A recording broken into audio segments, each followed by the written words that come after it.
In the recent UFC 262, Jacare Souza, multiple-time world champion in Brazilian Jiu Jitsu, a person who had never been submitted in a mixed martial arts fight, succumbed to an attack on his arm by his game opponent Andre Muniz. Unfortunately, it required breaking his arm to do it. This is a continuation of the discussion of arm bars. Please check out that video if you have not already. And if you haven't liked, shared, and subscribed, then I am clearly not doing my job yet. Now, this is not the first time that Jacare has broken an arm in competition. In a legendary Brazilian Jiu Jitsu match, he had his left arm broken by another legend of the sport in Andre Muniz in 2004, but actually continued to compete and was able to end up winning the match on points. Perhaps this is why Andre Muniz knew he was going to have to hit the submission especially hard to get the win. Now, this submission was not the traditional armbar.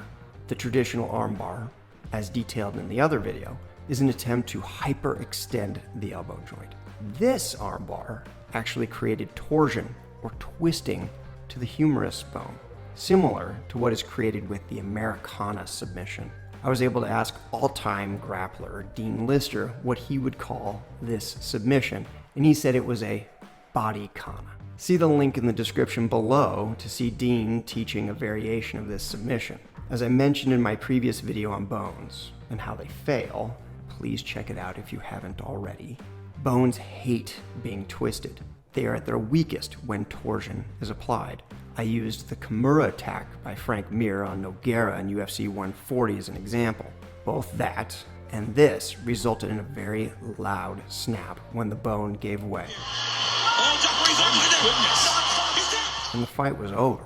To review the anatomy a little, the humerus is the biggest bone in the arm and connects the shoulder and the elbow joints.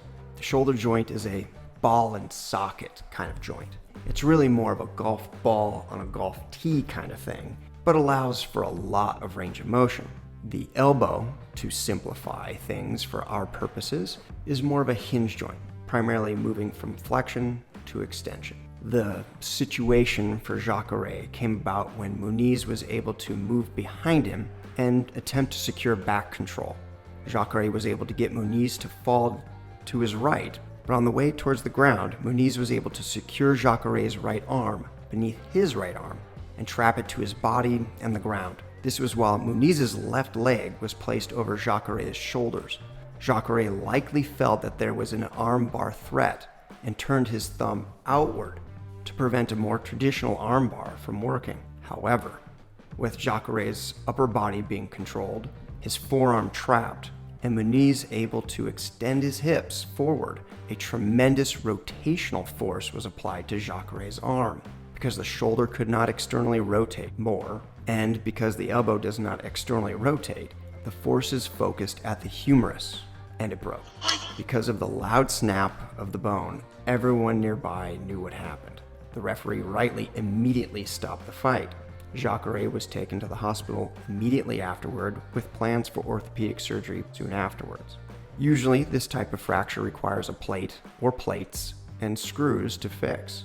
This requires a large surgical incision to put the bones in place and put the plate down on the bone. It then often takes 6 to 8 weeks for the bone to heal enough to bear some weight, and even longer to return to normal activities. It would probably be 6 months before Jacare regains strength and mobility and is able to return to a high level of activity. Bummer for Jacare.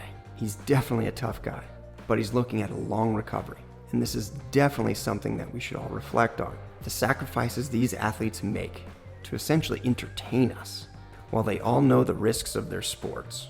These injuries are no joke. Their bodies are forever changed. The pain, rehabilitation, and time lost are all significant. Let's appreciate the sacrifices they make and hope that Jacare makes a speedy recovery. I'm Dr. Lucius Pomerantz. Thanks for watching. Let's keep moving.